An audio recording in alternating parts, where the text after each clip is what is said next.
Hello, and welcome back to a special E-Hermes Electric Adventure Travel Series. We are taking the Rivian R1S to the Casita Travel Trailer Factory in Rice, Texas, to pick up a new Casita Independence Deluxe, then down to Bryan, Texas to Casita Works, a fabricating shop that specializes in modifications to Casita trailers.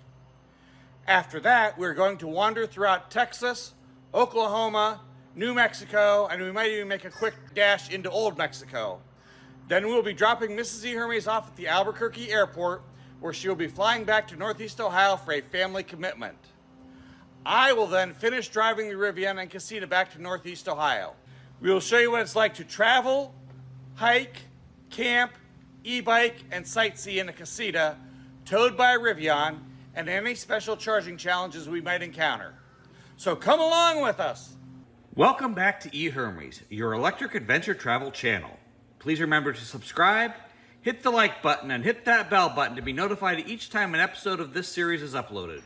Hello and welcome back to episode 4. Today is the big day, Casita Travel Trailer Delivery Day. We are just outside Rice. We are heading there at 8 o'clock. It's about 7:10 right now. We're supposed to get there a little early, so we'll be leaving here in about 15 minutes. And then we will show you what it's like to pick up a Casita travel trailer from the factory. The Casita factory is located on Access Road, just east of Interstate 45, about an hour south of Dallas. They used to have just a really rough gravel parking lot, but in recent years they paved it for the visitor parking. When you first pull in, you can see the metal building where they actually fabricate the trailers. They do the fiberglass work and assemble the interiors all on this property. We pulled in and parked in front of the showroom in the visitor parking spaces.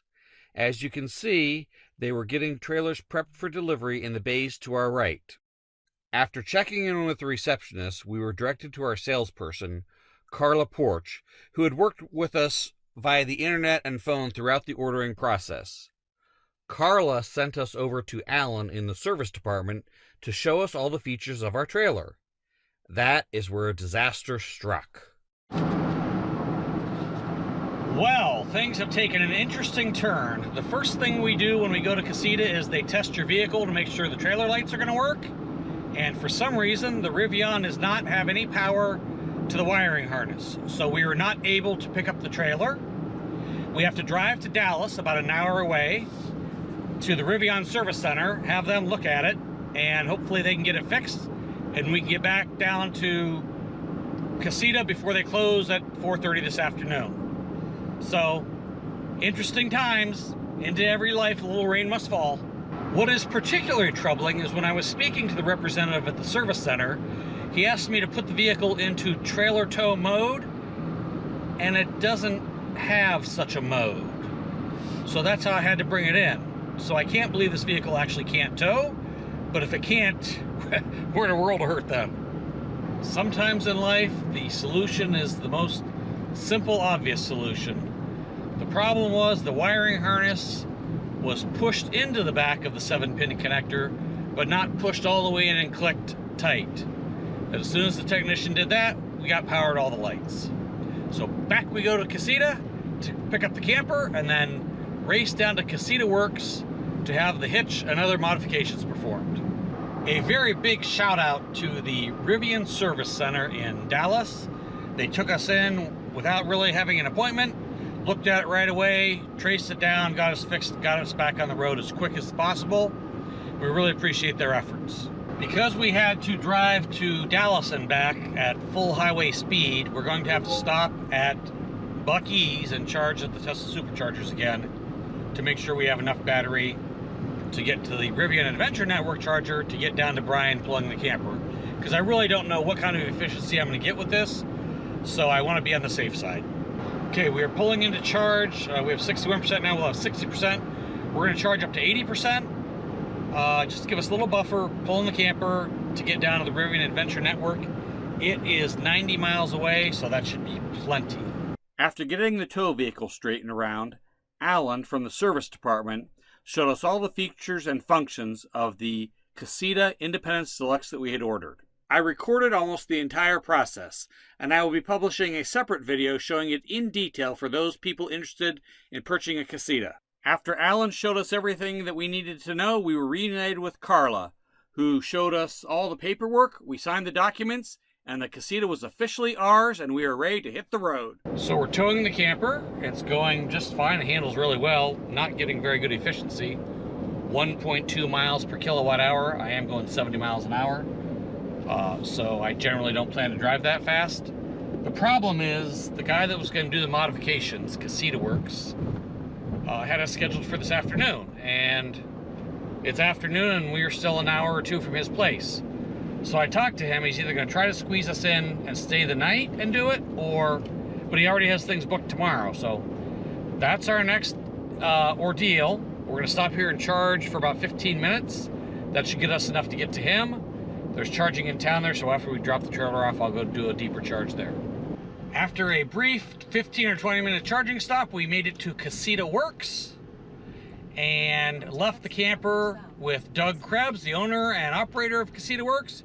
He's going to replace the jacks on the back. He's going to put new stabilizer jacks on the front. He's going to install a Katie's closet, but most importantly, he's going to install the receiver hitch that he makes for the units, and he will install it, and then we'll be able to put our bikes on it. So we're very appreciative to him. He's willing to stay late and get the work done tonight, even though he screwed up his schedule, so he's a good guy. Here is a closer look at some of the improvements that Casita Works made to the trailer. They removed the fairly lightweight stabilizer jacks that Casita welds to the frame and replaced them with heavy-duty stabilizers. More importantly, rather than welding them directly to the frame, they welded a steel plate to the frame, then bolted the stabilizers to the plate. This way, if we ever catch the stabilizer on a raised railroad crossing, curb, etc., we can more easily replace it on the road with sockets and wrenches which I carry with me, rather than a grinder and welder, etc. that I do not. We also added stabilizer jacks to the front of the camper as well. We also had a Katie's closet organizer installed in the closet. Finally, and most importantly, we had the receiver hitch that Casita Works fabricates welded onto the frame of the Casita by Casita Works, so there's no problem with warranty or anything else. We are now able to carry our Aventon e-bikes in style. As I said, we dropped the camper off at Casita Works for him to do his thing. He's going to stay late tonight and do it. We're going back to the campground at Somerville Lake. We will take the materials out from the back of the car and we'll sleep in the car like we did 2 nights ago in the campground. And tomorrow we'll go pick the Casita up and bring it back to the campground and do kind of our shakeout of getting things set up in it. That's the new plan. But as we see, sometimes things change. So we did have a couple small issues when we picked up the Casita. Number one, we found that the most serious was the battery compartment door and frame was not attached properly to the main shell of the camper. And that's something that I would probably have a hard time fixing myself. The other thing was some chips in the gel coat, the new brown gel coat, which I would not be able to patch because I don't have the paint color. I'm trying to get the number from them. And then the last two are just a little bit of black paint on the window frame and bumper that needed some touch up. So by staying here for an extra day, we were able to bring it by the shop. They jumped right on it, got us fixed up, and now we're on our way. We certainly hope that you enjoyed this video showing what a experience it can be to pick up a Casita camper, although ours was a little more interesting with the problem with Rivian. If you did, please hit the like button. As always, we hope you're subscribed, and please hit that bell button to be notified when the next video in this series is available.